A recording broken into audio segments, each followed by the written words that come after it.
ဝယ်မင်္ဂလာပါဒီနေ့ article 3မျိုးကိုပေးချင်ပါတယ် English မှာ an တဲ့ကို article လို့ခေါ်တယ်နောင်ကိုရှင်းပြပေးတဲ့စကားလုံးဖြစ်တယ် an ကိုရေဘွားဖော်ပြတဲ့အခါစနစ်တစ်ခုမှာပထမဆုံးဖော်ပြတဲ့ singular noun နဲ့သုံးတယ် consonant sound နဲ့ဆိုရင် a ကိုသုံးတယ် vowel sound နဲ့ဆိုရင် an ကိုသုံးတယ် he has a car ကားဆိုတာ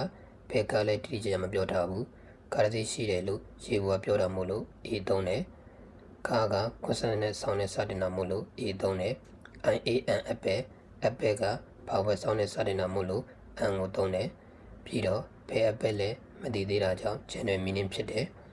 တဲ့ကိုတိကျတဲ့အရာတစ်ခုတည်းရှိတဲ့အရာစနစ်တစ်ခုရဲ့ရှေ့မှာဖော်ပြပြီးသား noun ကိုနောက်တစ်ချိန်ပြန်ဖော်ပြတဲ့အခါသုံးတယ် please close the door ဒီမှာ door ဆိုတာဘယ် door လဲမပြောထားပေမဲ့ speaker နဲ့ listener သိပြီးသား door ကိုပြောတာမို့တဲ့ကိုသုံးတယ် the sun rises in the east sun ဆိုတာဒီကဘာမှာတစ်ခုပဲရှိတဲ့အရာဖြစ်လို့တဲ့သုံးတယ် I saw a door the door was very friendly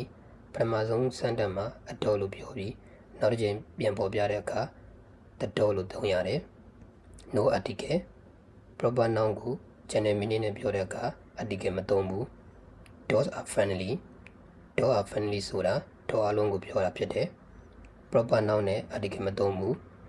she is from Myanmar မြန်မာတို့လိုနာမည်တွေမှာ article မလိုဘူး uncountable noun နဲ့ article မသုံးဘူး I drink water drink လို့ကောက်လို့မရတဲ့ noun တွေနဲ့ article မလိုဘူး